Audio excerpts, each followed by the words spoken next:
Bien, si eso ha quedado claro, si esos elementos han quedado claros, obligaciones, principios, valores, virtudes, todo. Y ya quedó claro que según la ley existen unas obligaciones y un marco ético y todo ese conjunto de cosas, y eso ya quedó claro.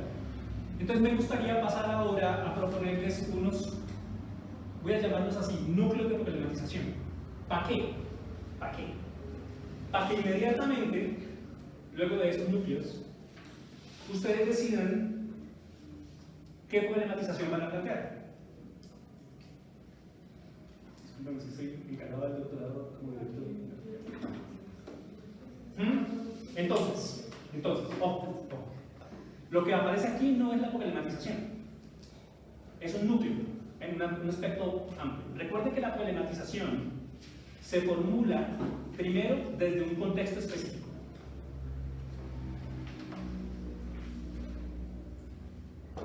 O sea que toda problematización tiene contexto, lo que implica que empieza con ¿cuál pregunta?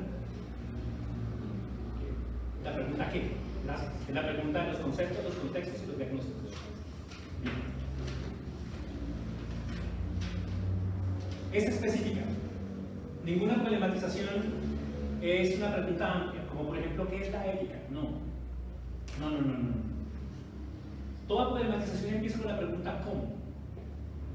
No cómo en el orden descriptivo, sino cómo en el orden propositivo, en el diseño de alternativas. ¿Recuerdan? Que hay varias formas del cómo, proceso, método, etc. Pero el cómo que buscamos es el planteamiento de una alternativa. ¿Ven? Así que, en un determinado contexto, unos sujetos plantean unos desafíos a una cierta situación política, que en este caso tiene que ver con la ética profesional de los docentes, y desde ahí estos maravillosos, increíbles docentes investigadores plantean una pregunta, la convierten, la reflejan, la reflexionan, la expresan, la articulan como problematización. ¿Me expliqué? ¿Sí? Bien. Entonces, ustedes tienen allá algunas ideas sobre las problematizaciones, porque les pedí el favor que las traigan, ¿cierto? Lo que necesito hoy, ¿cierto? Vamos a traer un descanso, es que no quiero interrumpir las problematizaciones. ¿Les parece si vamos derecho con las problematizaciones y luego de esto descansamos? ¿Sí?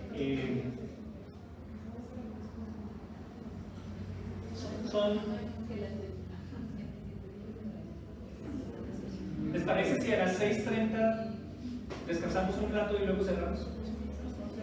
Son las 1:40. ¿Sí? ¿Les parece? Vamos a tratar de llegar a tiempo. Bien. Entonces, llamémoslo así.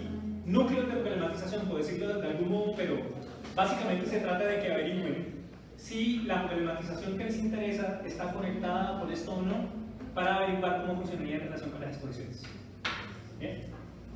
Bueno, el primer núcleo de problematización es el problema del cuidado.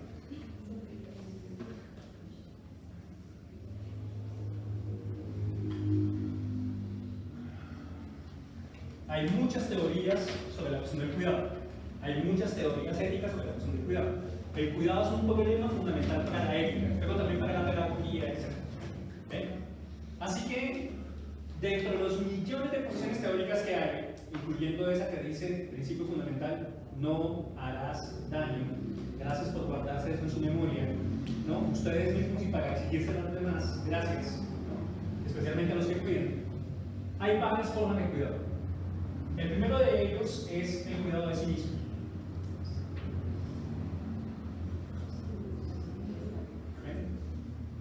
Ahora, hay un concepto que Michel Foucault estudió en 1982 en el curso de la hermenéutica del sujeto, ¿no? Que tiene que ver con un análisis histórico que él hace de algo que se dice epimedeia e autou en griego, que acompaña al no dice autón e autou, sí mismo, autonomía, autónomo.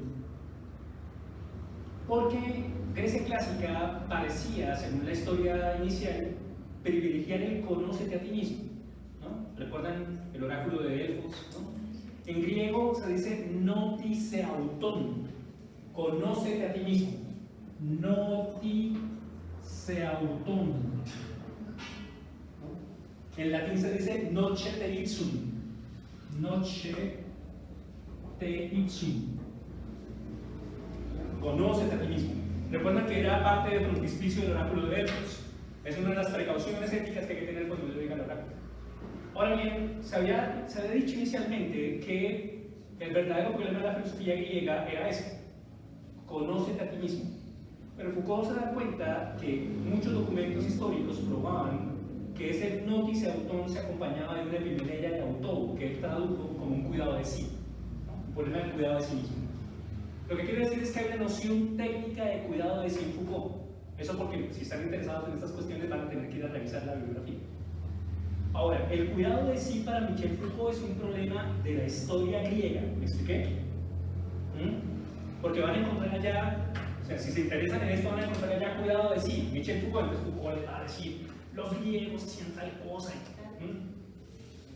Una cosa es eso, y otra cosa es una pregunta hoy, ¿cierto?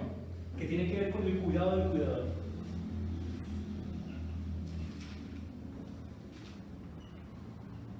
O de la cuidadora. Suponiendo, porque podría pasar que no se persuadan, pero suponiendo que comprendan que el trabajo de un pedagogo, de un docente, entre otras cosas, es cuidar, suponiendo que eso sea así, lo que podría pasar que no.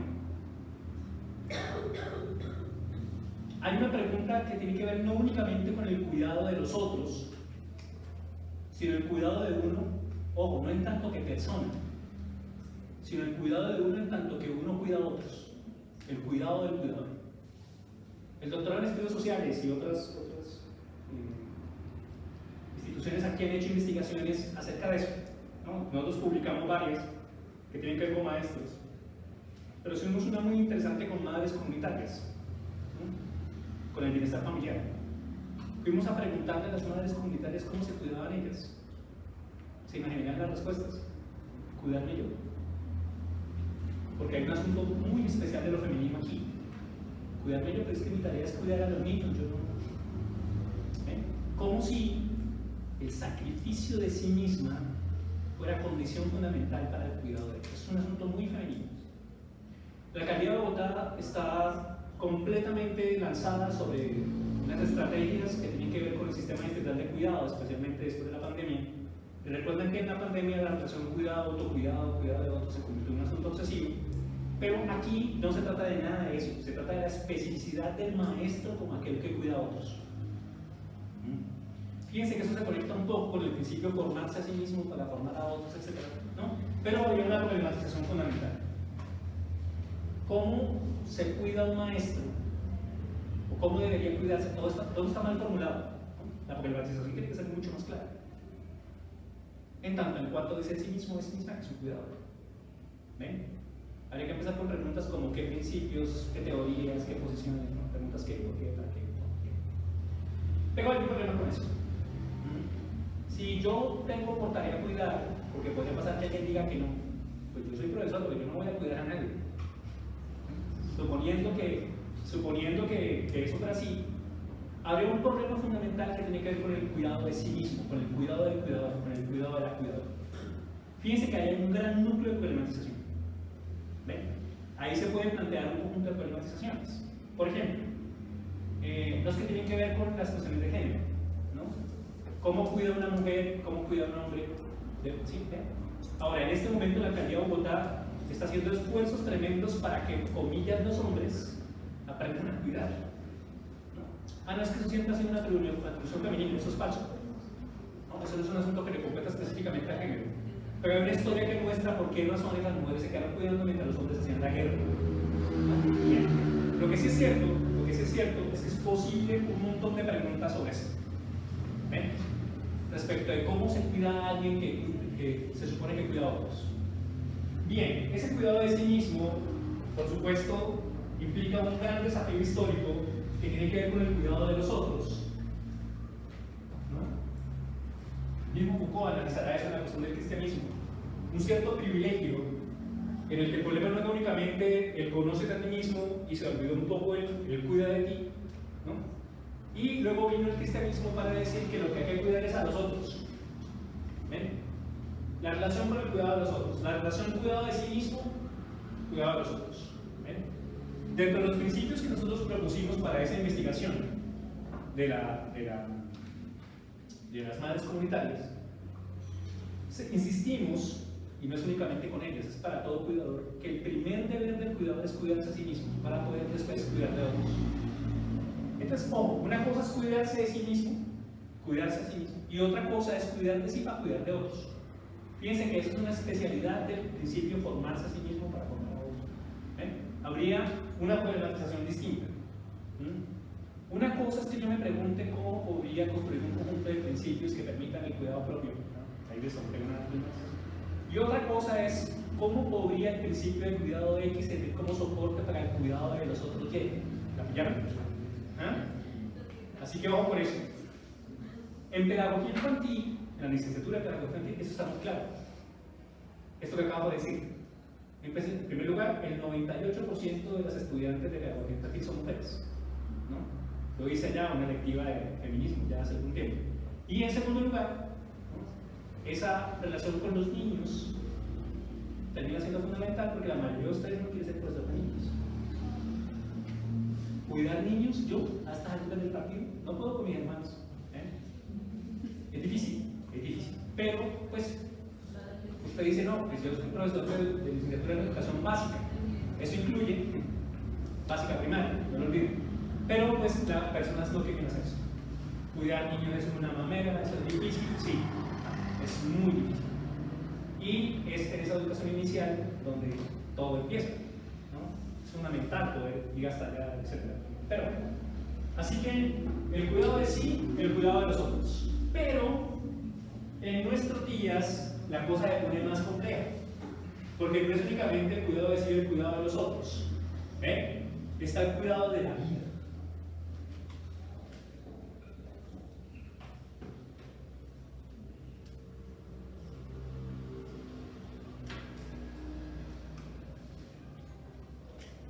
No únicamente en el orden de lo ecológico.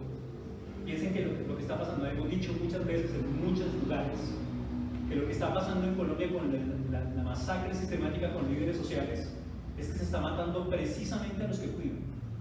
¿Ven? Se está matando a los que saben cuidar comunidades. ¿Por qué? Porque son los que mantienen las comunidades íntegras. ¿No ven? Les dan coherencia, las sostienen. ¿Para qué quieren desintegrarse las sociedades? Para poder llenar la madre de Dios a tierra de matas de coca, para poder llenar lugares como estos, bodegas llenas enteras de efectivo, oro, armas, y la gente cree que eso es lo que hay que hacer. ¿Ven? Eso es lo que le pasa a todos esos que están matando a los demás por llenar lugares como este plan. ¿Ven? ¿Alguien pensaría que eso es locura? Bueno, quién sabe. ¿Ven? Lo fundamental aquí es que el cuidado de la vida, no solamente del medio ambiente, el cuidado de toda la vida, incluyendo el sistema vivo-tierra. Recuerden la hipótesis de James Lovelock, que llama a este planeta Gaia, un sistema vivo. El planeta Tierra no sería una roca que gira, no, es un sistema vivo, constituido por las relaciones complejas entre 5 millones de especies vivas, y la especie humana es una. ¿Ven? Pero nos creemos la chimbita y nos jodimos a todos, en esto que se llama antropoceno. Así que hay un problema con el cuidado de la vida. Fíjense todos los elementos problemáticos que hay aquí. Yo puedo ocuparme del cuidado únicamente del profesor, del profesor que se cuida a sí mismo para cuidar a otros, o del profesor que se cuida a sí mismo y a otros para cuidar la vida. O puedo hacerlo solo para otros o solo la vida. ¿Ven? Lo que sí es cierto es que esto implica un despliegue increíblemente amplio de un conjunto de problematizaciones. ¿Ven? Algunas de las problematizaciones que tienen se conectan con esto.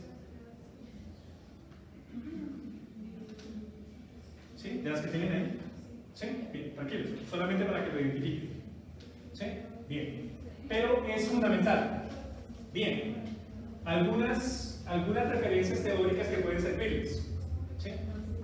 Hay muchas teorías sobre esto, pero Leonardo Boff, que quizás han leído muchas veces, Leonardo Boff, con doble F, brasileño, teólogo de la liberación, ha venido 1000 veces a Colombia, ¿no? Tiene dos libros que son interesantísimos. El primero de ellos se llama El cuidado esencial. El cuidado esencial es fácil de conseguir un PDF. En el que habla especialmente del problema de la vida y va subiendo, ¿no? Y otro que se llama el cuidado necesario, es el más reciente, en el que hay un capítulo completo dedicado a la educación, es decir, a las relaciones entre cuidado y educación. Ahora, hay muchas teorías sobre la educación y muchas de las relaciones entre cuidado y educación es cierto, ¿no? Pero el papel del docente como cuidador implica un problema del cuidado en la ética profesional docente. ¿Lo ven? De hecho, si se descuidan en su cuidado, eso es importante. ¿Ven? Si se descuidan en su cuidado, eso tiene consecuencias de muchos órdenes. Ese sería el primer núcleo polémico, claro. Segundo núcleo polémico. Insisto, puede sacar las reflexiones teóricas que quiera, ¿no? Profe, tengo una pregunta, no sé si voy a lograr. ¿Consumir drogas y consumir alcohol es un problema de orden ético? Para una persona, sí, pero para un profesor, el problema de eso tiene que ver específicamente con su ejercicio docente. Es decir, ¿cómo se llama usted? Daniela. Daniel, ¿de quién dependen las relaciones que yo construyo con el placer? ¿Qué? ¿Me repite por lo que pena no leí? ¿Pero? ¿De quién dependen las relaciones que yo construyo con el placer? De mí, ¿cierto? Así que yo debería tener una especie, suponiendo que haya tenido profesores que me hayan planteado esa pregunta a lo largo de toda mi formación, ¿no? Yo debería tener un conjunto de principios acerca de mi relación con el placer. Debería tener algunos. O, bueno, los profesores no son los únicos que forman, también debería ser mi mamá, mi papá, la iglesia, etc. Pero me compete a mí como persona aclarar cuáles son los principios, valores, reglas que yo establezco en conexión con el placer. Se supone, ¿no? Generalmente las personas no las educan sobre eso. Y casi siempre que los educa es alguien que tampoco sabe mucho, que es su amigo, su amiga, ¿no? La página pornográfica, etc. Pero en sentido estricto hay una preocupación ética que tiene que ver con qué hago yo con mis propios placeres. Es una de las cuestiones más antiguas que existen, pero pues desafortunadamente complejo de trabajar. Porque yo no le puedo enseñar a mis estudiantes en el salón de clase cómo manejar sus placeres. Porque es un problema ético fuerte. Yo no le puedo decir a mis estudiantes cuándo me hacen masturbar por cerebro. No puedo. Eso es éticamente imposible y tiene consecuencias jurídicas. Porque son menores de edad, cosas así. Pero cuando yo vengo a la universidad sí me puedo hacer esa pregunta. En ese sentido, que yo consuma o no drogas que me conecte con una molécula X, Y, Z para las razones que sea, es mi decisión personal. Hasta ahí eso no es un problema de ética docente, es un problema de ética personal. Cada quien tiene que averiguar qué hace con eso. Pero cuando esos elementos personales afectan mi trabajo profesional, sí. Por eso, llegar drogado o borracho a mi clase es suficiente para que me saquen del colegio. O sea, si alguien se da cuenta de eso, con eso ya me decidieron. O sea, o por ejemplo, que eso altere mis ejercicios extracurriculares. Por ejemplo, vamos a una salida a un museo, etcétera, y yo estoy cuidando a mis niños y se me dio por trabarme y resulta que descuidé a alguien, pasó algo. Puede que no pase nada incluso, pero en esa situación yo soy responsable de esos sucesos. Y en ese sentido hay una gran falla ética. Entonces, en este caso sí se convierte en un problema de ética profesional docente. Mientras tanto, no. ¿Se explica eso? Sí. Porque la decisión que tome cada quien respecto a qué hace con su propia vida es propia, es un asunto de autonomía. Pero esa ética personal es distinta a la ética profesional. Ahora, cuando aspectos personales afectan lo profesional, se convierte en un asunto de ética profesional. Bien, segunda problematización, ¿no? Que es algo que ya han visto varias veces y que ya hemos hablado acá. El problema del poder. Ahora, perdón, no es el problema del poder, es el problema de la afectividad. Bien, el problema de los afectos, antes del problema del poder. El problema de los afectos. Bien, porque voy en una secuencia. Cuidado, afectos. Bien. Se ha dicho que educar es un acto de amor, es un acto amoroso. Amorosidad, dicen ciertas teorías éticas. Amorosidad, Tailán de Chardin y su posición cristiana. En todos los casos, incluyendo el Che Guevara, ¿no? Se ha dicho que educar a otro es un acto de amor a la humanidad. ¿Ven? La pregunta es qué significa ser por ahí. Por eso es una cuestión problemática. Una cierta idea occidental hace suponer que lo que debe pasar en un proceso como este es que la afectividad no esté, que haya pura comillas objetividad. Eso es inviable. Los afectos siempre aparecerán en los esquemas formativos, siempre. Ahora, una profesora que le dice a un niño en preescolar: si sigues portándote así, ya no te quiero más, está generando no únicamente un elemento traumático, sino un gran problema ético. ¿Ven? Así que recuérdenlo, el problema con los afectos no es únicamente lo que tiene que ver con lo sexual. Lo que tiene que ver con los afectos tiene que ver con todos los afectos. Todos los afectos. Que pueden incluir discriminación, exclusión, etc. ¿Bien? Hay muchos problemas relacionados con la afectividad. El más conocido es el problema de las relaciones afectivas intensas que se desconectan con los estudiantes. Pregunta mal hecha, porque recuerden que las preguntas sí no son siempre preguntas retóricas. Las preguntas sí no son problematizaciones. Así que no planteen preguntas sí no, a no ser que vayan a agregar un cierto elemento retórico. Pero debe haber una cierta expresión afectiva en el vínculo entre estudiantes, profesores, padres de familia, etc. ¿Ven? La pregunta es: ¿cuáles límites? ¿Cuáles reglas? ¿Ven? ¿Hasta dónde? ¿Ven? Pero, de alguna manera, los afectos se atraviesan en los procesos formativos. ¿Ven? Así que, por un lado, estaría en sentido estricto lo que se ha llamado la relación entre pedagogía y erótica. Recuerden que lo erótico no es lo sexual. Se ha visto así, pero en griego eros es mucho más que eso.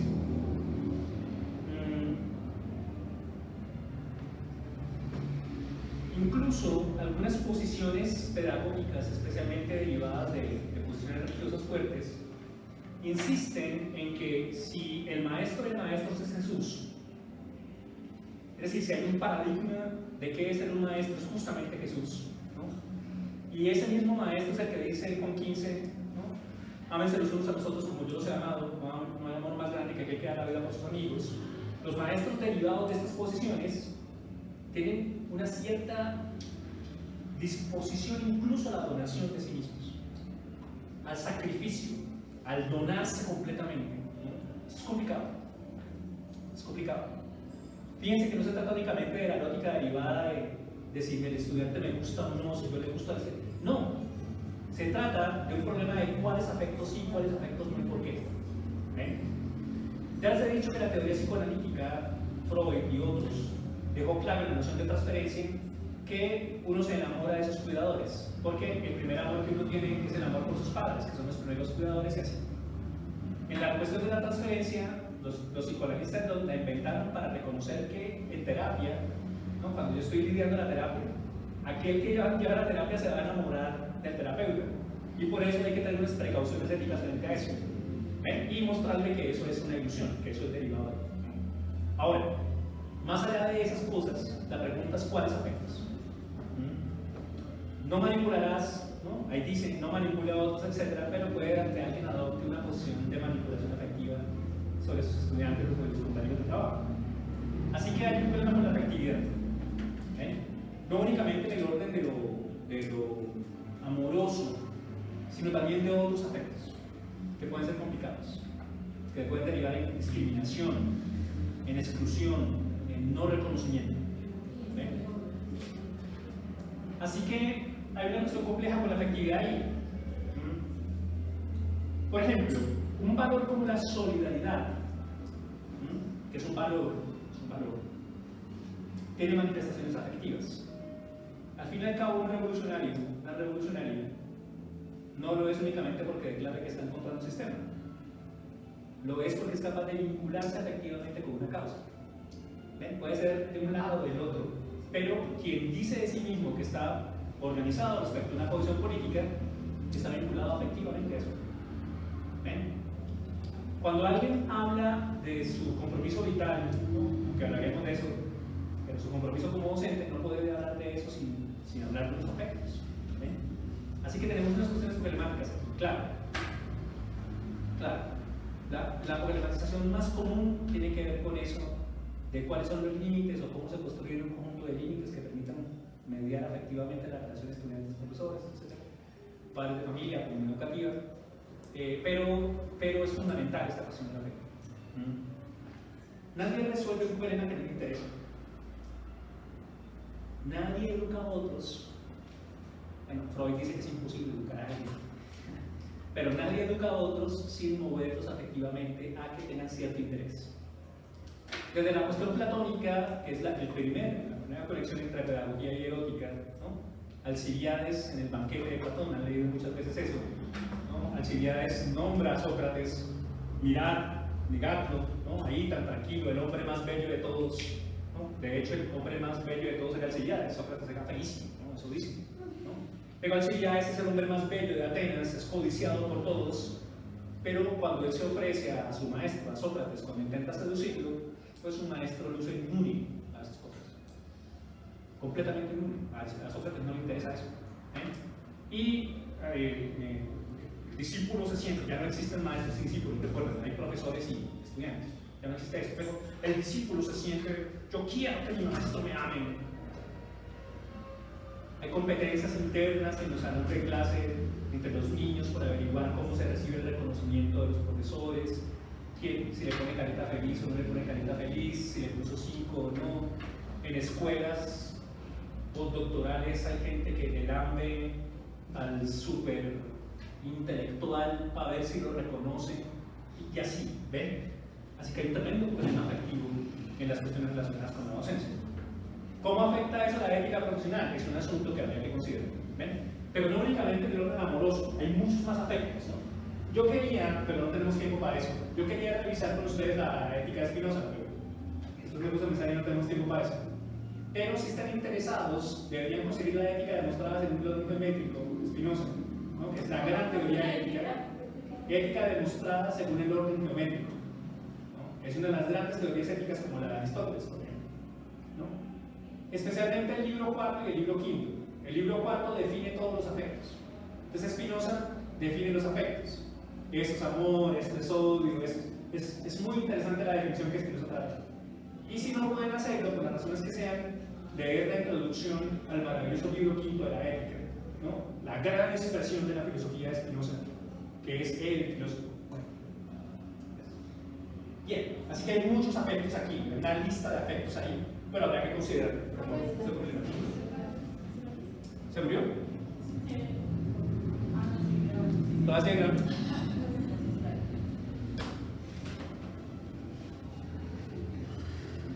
Ahora sí, el problema del poder. Ya les había dicho que el problema del poder empieza por eso, la autoridad, etc. Pero tiene muchas variantes. La más conocida es el problema del abuso, o el problema del abuso.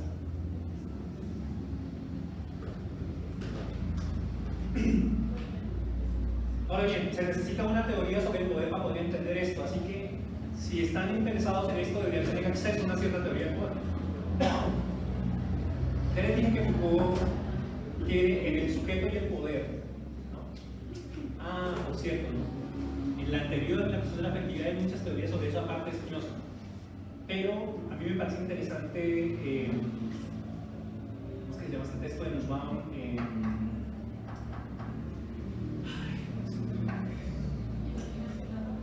No, pero esa es literatura, no. El que se refiere a educación. No, la condición humana de ahora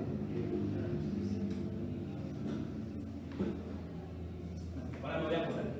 Pero Martha Nussbaum tiene algunos elementos interesantes.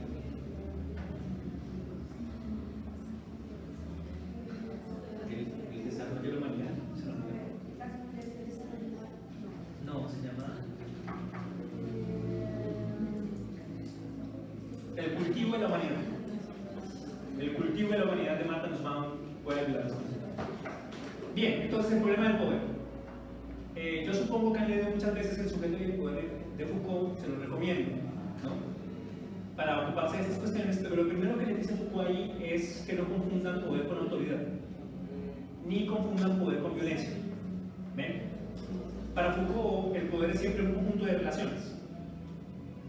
Así que la violencia y la autoridad son elementos determinados de violencia, de dominación severa y terrible. De hecho, para Foucault, cuando hay violencia no hay poder. influir sobre otros, influir al punto de decirles que es valioso, que no, incidir sobre la personalidad del otro. Cuando el estudiante viene en busca de consejo, el padre de familia en busca de consejo, etc., las posibilidades de que un maestro o una maestra influyan sobre la vida de otro ser humano son impresionantes. Así que claro, están las problematizaciones fundamentales de lo que tiene que ver con el abuso y el acoso.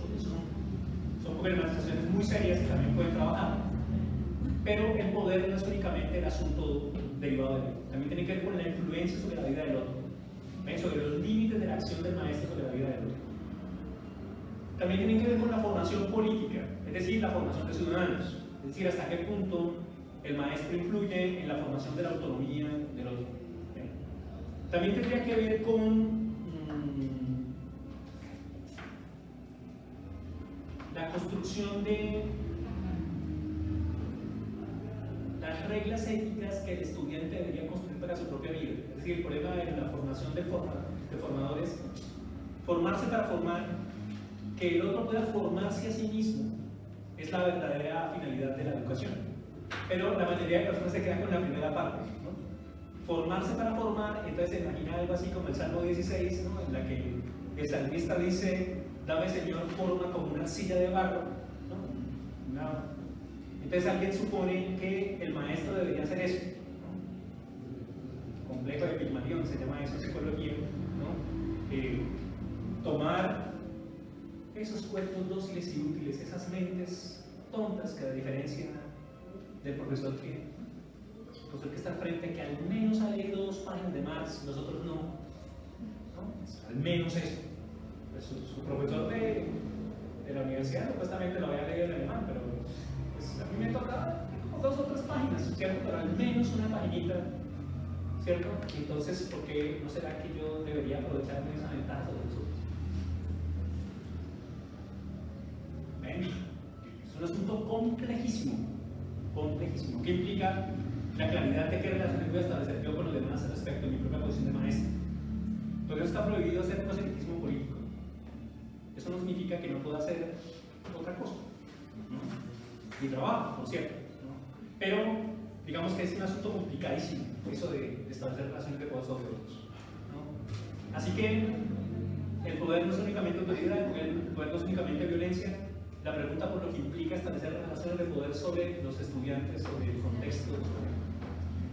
¿Ustedes dirían que el profesor es un actor político? ¿El profesor es un actor político?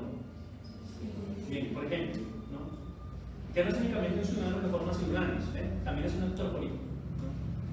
Pero ahí también hay que preguntarse cómo mi acción política tiene consecuencias en el orden de la ética profesional. ¿Ven? No únicamente porque en el fondo toda posición pedagógica necesita aclarar su posición política, evidentemente lo tiene que hacer, pero se necesita claridad respecto de hasta dónde se conecta mi propia acción con lo que es. Bien, pero si el problema es el poder, pues el problema también es este. El problema de la crítica. ¿Ven? ¿Qué diferencia hay entre una cosa y otra? ¿No? ¿Qué diferencia había entre el problema de la crítica y el problema del poder?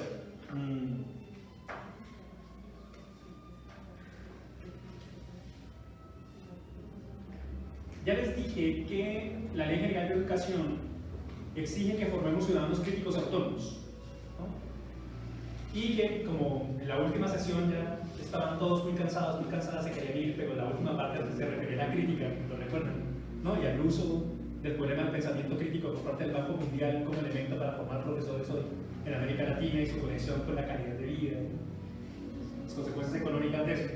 Pero, pues, es necesario reconocer que el docente no es únicamente alguien que genera relaciones de poder sobre otros, sino que forma o tiene por función formar a otros en tanto capaces, ojo, de enfrentar relaciones y sistemas de poder.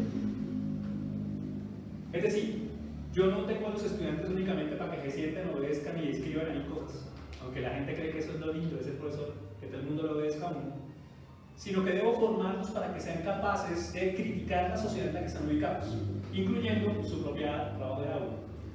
Por eso la cosa más linda de ser profesor y de formar para la crítica es cuando los estudiantes critican lo que uno está haciendo. Esa es la parte linda.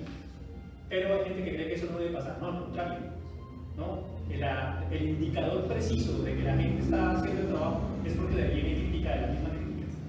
La diferencia entre crítica e ideología es que los ideólogos, las ideologías, se arrogan el derecho de criticarlo todo menos lo que ellos creen. Mientras que quien hace crítica es capaz de cuestionar incluso su propia crítica. Esta es mi posición y de aquí no me bajo, eso es ideología. Y no me bajo y desde aquí juzgo todo, eso es ideológico. Esta es mi posición, estos son mis criterios, quiero ponerlos a prueba. Poniéndolos a prueba me di cuenta que quizás se necesite otra cosa y voy a cambiarlos, eso es crítica científica. Pero se necesita ese elemento. Ahora, respecto de la crítica hay muchas cosas ahí, ¿no? La formación para la crítica en el orden de la identidad sexual, de la identidad cultural. La formación para la crítica en el orden de la ciudadanía, lo que significa ser ciudadano. Las relaciones con lo comunitario. Las discusiones contemporáneas que implican las conexiones entre educación y movimiento social. Saben que pues, los que están saliendo a la calle y los que están matando son a los jóvenes, a los que les están sacando los ojos son a los jóvenes. ¿Ven? Los policías que disparan contra los ojitos lo hacen contra los ojitos de adolescentes que están no únicamente en la universidad pública, sino también contra estudiantes que están en colegios. Y cada vez más es más complicado decirle a una persona que sale en la calle a protestar que su vida está en riesgo y eso significa tomar decisiones. Pero pues las situaciones contemporáneas implican una pregunta seria acerca de cómo se hace crítica. Y en este caso, pues también hay una pregunta acerca de cuál es el ejercicio crítico que hace el docente y hasta dónde va eso conectado con su ética profesional, ¿no? Porque si alguien dijera que un profesor no puede criticar o no debería hacerlo, está atacando su condición de maestro, su misión funcional como tal. Así que hay varios elementos relacionados con lo crítico.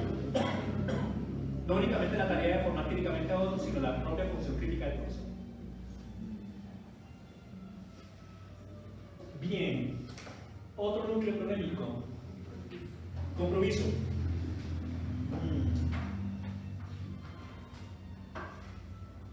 Pues esa es una palabra complicada porque se supone que nadie quiere comprometerse de nada, ¿no? En mi época, ustedes son muy jóvenes, pero en mi época a eso se lo llamaba vocación. Y cuando uno entraba a una facultad de educación, alguien le preguntaba, ¿usted tiene de verdad ganas de ser maestro? No, la verdad yo vine aquí, mire, porque es que esto, ¿qué le digo yo? A mí las matemáticas no me gustan. Eso de, hay una vaina que dice, ¿no? Que si uno no sabe hacer nada, o no sabe hacer algo bien, mejor se vuelve maestro. ¿Cierto? Porque los maestros son precisamente los que no saben hacer las cosas. A los que uno les enseña ellos se aprenden, pero los maestros, ahora imagínense ser maestro de maestros. Debe ser que los pedagogos que forman pedagogos dentro de una universidad son los más bestias de todos. ¿Por qué? Porque son los que no saben formar a alguien. O sea, dicen que saben, pero realmente no. Es un chiste bastante conocido de que un maestro es aquel que es el que se dedicó a eso porque no sabe hacer realmente alguna cosa valiosa, ¿no? Lo que sí es cierto es que habría que preguntarse por el compromiso, en el orden de varias posiciones. El vínculo con un proyecto político, el vínculo con una cierta tarea relacionada con el Estado Social de Derecho, el vínculo con un esquema comunitario. ¿Ven? Hay profesores que están vinculados de manera muy estrecha con sus comunidades. ¿Ven? E instituciones escolares que no tienen el PI únicamente como documento obligatorio, sino como proyecto comunitario. Se supone que debe ser así desde el principio. Pero hay una pregunta muy fuerte acerca de las interacciones entre el compromiso del docente y su ética profesional. ¿Ven? Así que, ¿hasta dónde sí, hasta dónde no? ¿Qué significaría comprometerse? ¿Qué implica comprometerse con una causa política? ¿Qué impacto tendría tener una causa política como un núcleo de una posición ética y política, etcétera? Eso es un conjunto de problematizaciones serias que deben plantearse, no únicamente en el orden si están comprometidos o no con ser profesor lleva el trabajo a la casa, sobre todo si uno es profesor de bachiller, de primaria. Ser profesor lleva el trabajo a la casa. Si uno es profesora, peor todavía. ¿Ven? En estos días, entre más trabaja uno, más dificultades afectivas tiene su propio hogar. ¿Cuál compromiso y con cuál límite? ¿Ven? ¿Hasta dónde? ¿No? ¿Cuál es el límite y hasta dónde? Y establecer límites dentro de sus compromisos. También una forma de problematización estaría dentro de ese orden ético profesional. Sí, porque, por ejemplo, hay momentos en los que yo podría estar rompiendo mi ética profesional por exceso de compromiso. De hecho, todo exceso de compromiso es dañino, ¿recuerdan? ¿No? Uno tiene que tener compromiso. Pero cuando las personas se exceden en ciertas posiciones, están llevando a cabo cosas que no les corresponden. Pero digamos, si uno no somete al orden a, digamos que a situaciones económicas, también estaría dentro de ese orden ético profesional. Me parece que usted está hablando más de un caso. O sea, ¿en qué caso? Porque no hay caso también. Explotación docente. Sí, bueno. Una cosa es que yo no tenga más remedio que venderme barato, porque no hay más opciones. Y que termine aceptando eso por las razones a veces, especialmente mientras termino la carrera. A todos nos pasó eso. Especialmente si tuvimos hijos muy temprano.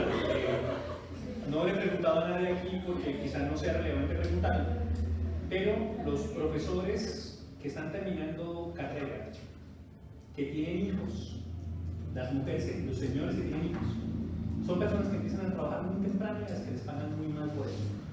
Hicimos un estudio hace ya algún tiempo y los estudiantes de las licenciaturas en la distrital estaban empezando a ser profesores desde séptimo semestre. Y hay colegios, especialmente pequeños, de barrio, que están pagando muy mal por estudiantes que están en séptimo, octavo, y que les pagan a minúscula, y les pagan por contrato. Y la respuesta de quien le hace el contrato es: usted no tiene escalafón un docente, usted no tiene título. Sí, claro. Digamos que una cosa es la pregunta por las condiciones del maestro, el orden económico y las condiciones para el acceso.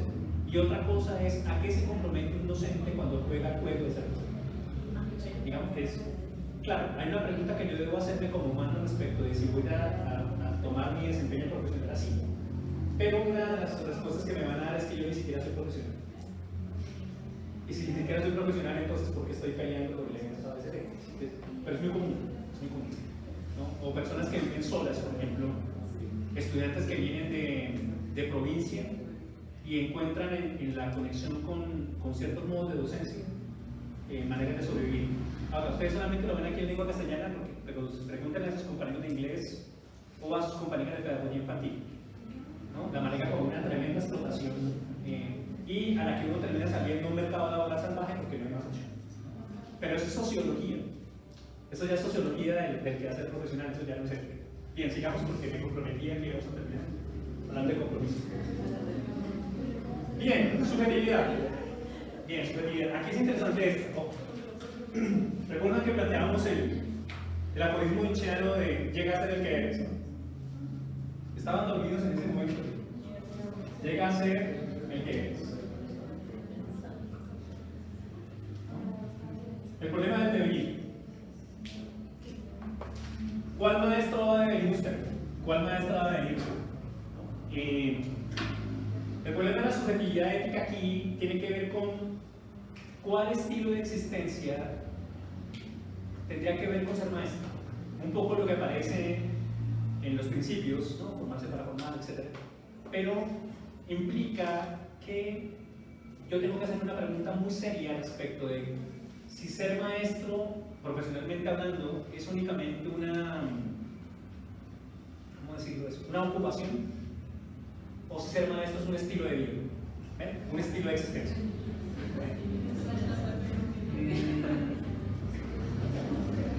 Ya vamos a terminar.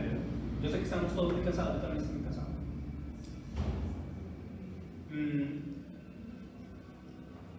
¿Qué maestro debe venir? ¿Qué maestro llegar a ser? ¿Ven? Ahora, esto es bastante complicado porque entre más específica sea mi posición respecto de lo que implica ser maestro, o más compromiso tenga, o más vinculado esté, más problemas hay respecto de la subjetividad. Pongo por caso. Si yo digo de mí misma que soy una maestra feminista que va a educar niñas para que tengan acceso a su libertad, etc., pues es evidente que mi propia existencia no se va a configurar de cualquier modo. ¿Ven? Tendré una cierta posición. Si yo digo que soy, no sé, profesor indígena, afro, si hago parte de educación no formal, si soy profesor de una institución religiosa y me tomo muy en serio eso, pues mi estilo de existencia no es únicamente una manera de llevar a cabo mi ejercicio profesional, ¿no? Así que hay una pregunta seria respecto de cuál estilo de maestro, ¿no? Esta pregunta se la hacen personas con una gran sensibilidad estética. ¿Qué significa tener una sensibilidad estética aquí? Pues que uno, por ejemplo, se pregunta cuál maestro va a ser, así sea la imaginación, ¿cierto? Voy a ser el maestro de Cantinflas, les dije que vieran a Cantinflas en El Maestro. Ese maestro es el maestro típico de la perspectiva socialista latinoamericana. Cantinflas, cuando hace el papel, lo dice varias veces, ¿no? Es como un pensador de izquierda latinoamericano de los 60 de educar, ¿no? Se han visto La lengua de las mariposas. En La lengua de las mariposas el señor es un anciano, pero a pesar de ser anciano plantea unos esquemas liberales que se meten con una sociedad tal cosa. Recuerdan el final de la película, ¿no? Un profesor que termina siendo sacrificado básicamente porque enseña cómo ser libre, y la acusación que se le hace de rojo, comunista, etc. Si no lo han visto, se lo recomiendo, es una película muy bella. No, usted quiere ser el personaje de Roy Williams en La Sociedad de los Poetas Muertos. No, usted quiere ser como su profesor de primaria y de bachillerato, que para usted fue un ejemplo, etc. ¿Cuál maestro llega a ser? ¿Ven? Hay una pregunta seria en eso, que implica la relación compleja entre un conjunto de reglas, posiciones, etc., y un estilo de existencia. Yo tengo una pregunta diferente también a lo que usted diría, y es si un maestro o un profesor debe ser un ejemplo de conducta fuera del aula. Digamos que se lo van a exigir, porque dentro del imaginario social, o sea, si nos ponemos sociológicos, dentro de los imaginarios sociales le corresponde al maestro ser modelo, ¿no?, de conducta. Ahora, es sancionable si mi conducta exterior afecta la visión de la institución o afecta mi desempeño docente, es sancionable eso. Otro caso, si yo soy profesor de esta universidad y tengo una conducta escandalosa, no sé, en un lugar público, piensa usted, bueno, hablamos de algunos casos que han pasado en la universidad. Tengo una conducta escandalosa en un banco, por ejemplo, ¿sí? O en una embajada. Me levanto y grito y mando a todo el mundo, y de casualidad eso quedó en una cámara, eso implica patriarcado.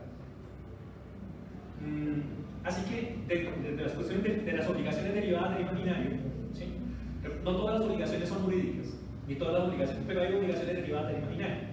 El imaginario social está instalado que un maestro debe ser ejemplar, una maestra debe ser ejemplar.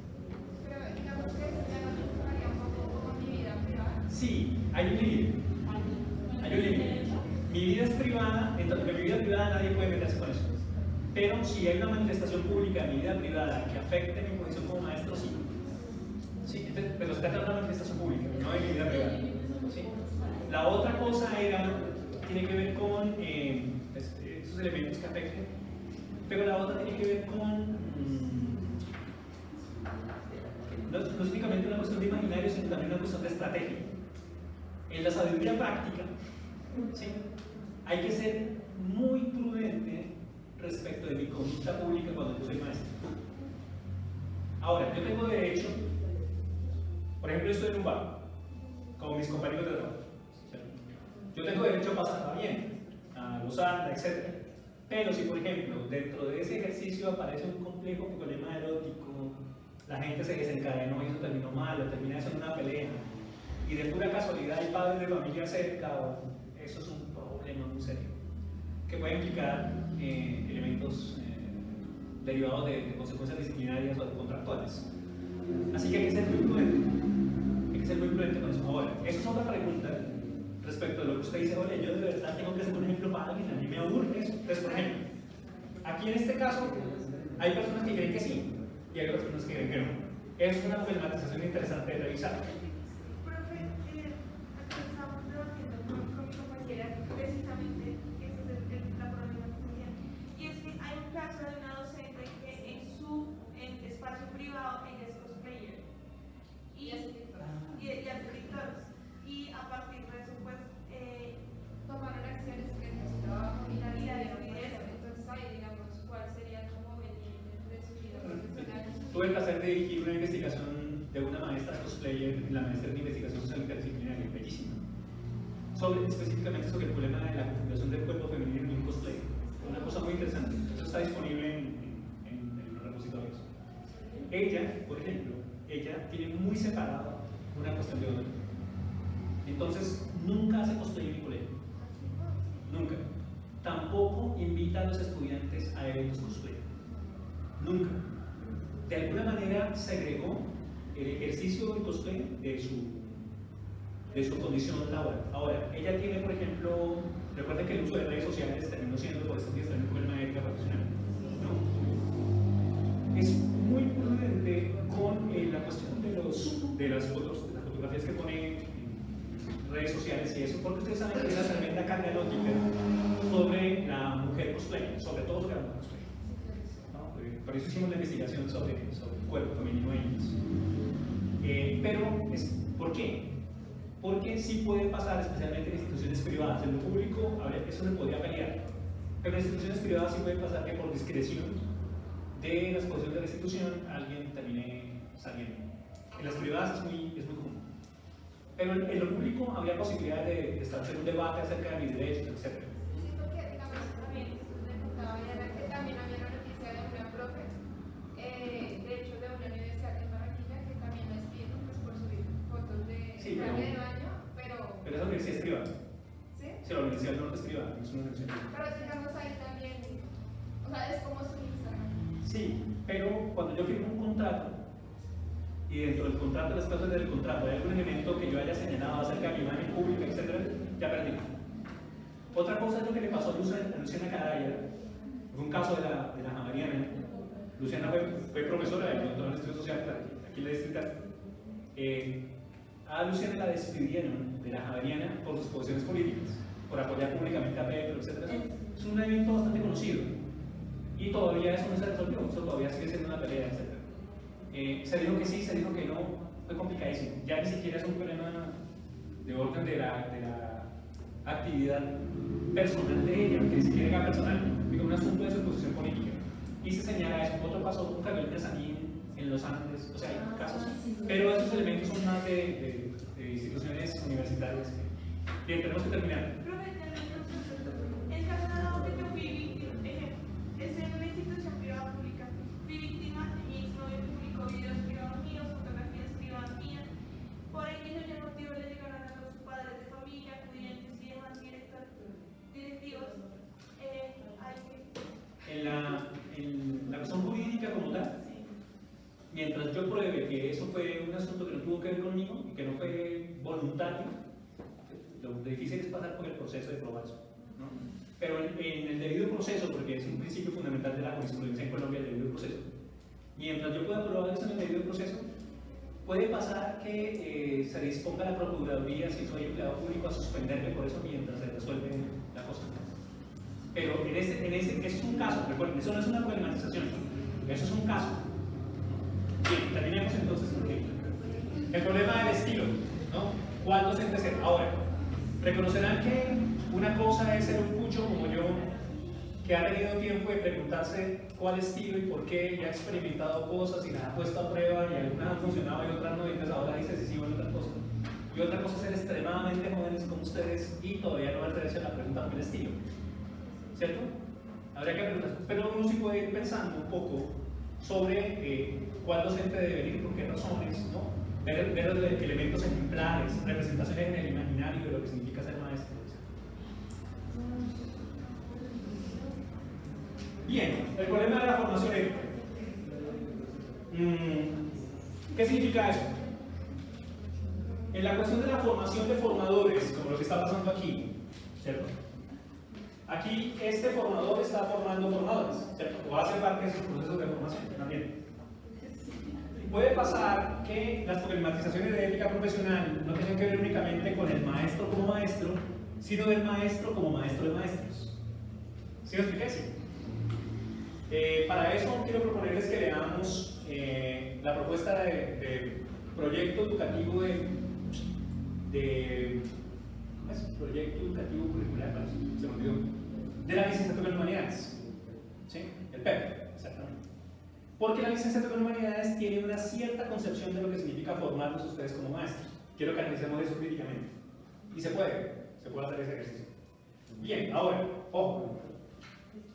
¿Qué precauciones éticas tendría que tener un formador de formadores? Ojo con esto.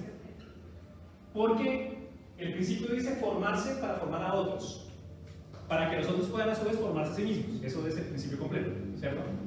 Ahora, ¿qué pasa cuando yo soy un formador de formadores que van a formar a otros para que se formen?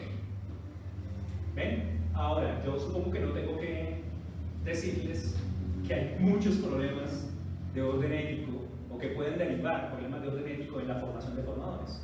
Ojo, no de la ética profesional de profesores universitarios, no, de profesores universitarios de instituciones que se dedican a formar maestros. ¿Me expliqué? Específicamente eso. No confundan las problematizaciones relacionadas también con abuso, acoso, todo eso que tiene que ver con el trabajo de maestros. No, específicamente en instituciones, en facultades de educación, mejor dicho. Específicamente el problema de formar a otros. Porque una cosa es formar un sociólogo y otra cosa es formar un maestro. ¿Ven? Hay muchos elementos ahí, preguntas interesantes respecto de ello. Y para eso me gustaría que revisáramos la propuesta que tiene la licenciatura como tal. Al respecto de la subjetividad y el compromiso, pues la noción de subjetividad está en Foucault, etcétera, subjetividad y poder también. Pero pueden ver otras posiciones, incluso Nussbaum también, ¿no? En formar capacidades de Nussbaum, es muy interesante mirar eso. Pero hay muchas versiones de la subjetividad. Si son feministas y quieren meterle muela a eso, hay versiones feministas de lo que significa ser maestra, ¿no? Y bastante buenas. Bien, y por último, la problematización que implica el problema de la ética de la investigación, que se refiere al caso de los reconocimientos, etc. Pero no solamente a eso, ¿no? Ahora, hay ética de la investigación en todas las carreras. Y hay elementos éticos que tienen que considerarse en cualquier investigación. Y cuando decimos cualquier investigación es cualquiera. Pero, ¿qué pasa cuando la investigación es específicamente pedagógica? ¿O qué pasa cuando la investigación es específicamente pedagógica en un contexto específico? ¿Qué precauciones éticas hay que tener ahí? ¿Cierto? Veamos nuestro caso. En este momento dirijo una tesis de doctorado de un profesor egresado de la licenciatura de sociales respecto al problema de la formación para el placer en adolescentes en el distrito. Es un problema muy serio porque no podemos ir a decirle a los adolescentes: oye, ¿y usted cómo maneja su placer sexual? No se puede. Éticamente hablando es complejísimo. ¿Ven? Porque hay una ética en la investigación, sobre todo si uno trabaja con niños o con personas menores de edad. También con personas vulnerables, migrantes, etc. Hay muchos elementos de la ética profesional ahí. Así que ustedes están siendo formados no únicamente como aquellos que van a formar, sino también como aquellos que van a investigar. ¿Ven? También para esto me gustaría que revisáramos los aspectos éticos derivados del componente investigativo pedagógico de la licenciatura. Alguien pensaría que eso no existe. No, espérate, ¿cómo así? No, sí, claro que sí. ¿No? De hecho, hay un tremendo problema respecto a lo que significa plantear una ética de investigación docente. Bien, esos serían los núcleos de problematización que quiero proponerles. ¿Ven? Ahora, ¿cómo va a funcionar eso? Entonces aquí está el esquema, solamente se los muestro, ¿no? De cómo va a funcionar para que podamos salir a descanso. Entonces, vamos aquí, mayo 11, problematizaciones y exposiciones. No se preocupen, yo les envío esta correcta. Y entonces, las problematizaciones 1 y 2, que son cuidado y afectividad, los trataremos en la próxima sesión. ¿Qué significa eso? Alguiencito, ¿cierto? El doctor Pereira trae aquí el esquema y hace el trabajo. La primera sesión, las primeras 2 horas, el problema del cuidado, y la segunda sesión, el problema del afectividad. Lo que yo hago es hacer visibles elementos en una parte y en otra. Por eso necesito que me hagan el favor de ir revisando, ahora van a descanso y vuelven para que cerremos la clase, ir revisando dónde se van a ubicar sus problematizaciones. Si no se ubican en ninguna de esas, no pasa nada. No pasa nada, esos son simplemente núcleos problemáticos iniciales. Entonces, voy a trabajar esas problematizaciones hasta antes de parcial. Primer parcial, 15 de junio. ¿No? Ese va a ser el primer parcial. Entonces, vamos con, no se preocupen, yo le envío esto por correo. Entonces, vamos con las problematizaciones, ¿no? ¿Cuál es el compromiso que ustedes tienen? ¿No? Traen sus reflexiones sobre las problematizaciones de las que ya hablamos. Entonces, ¿cómo va a funcionar el asunto? Yo traigo aquí elementos problemáticos y no va a pasar lo que ha pasado hasta ahora, ¿cierto? Que todo el mundo se queda allá esperando a ver qué dice. No, ¿cierto? Yo digo, problematizaciones sobre el cuidado, A, B, C y D, sus posiciones. Pero ustedes empiezan. Yo investigué esto en tal parte y dice esto, ¿me expliqué? ¿Sí? Bien, se trata de eso. Y se trata de los apuntes que levantamos todos como producto, por eso se llama trabajo de cooperación, porque todos levantamos lo que estamos haciendo. Bien, las 8 problematizaciones y luego viene primer parcial. ¿Ya? Es primer parcial 15 de junio. Luego de eso empiezan las exposiciones. ¿No? Segundo parcial, el 27 de julio. Siguen las exposiciones 9 y 10 y queda el examen final para el 10 de agosto. ¿Ven? Ese es un esquema básico, pero vayan pensando. Tomemos entonces 20 minutos. 20 minutos y para poder cerrar el trabajo de hoy.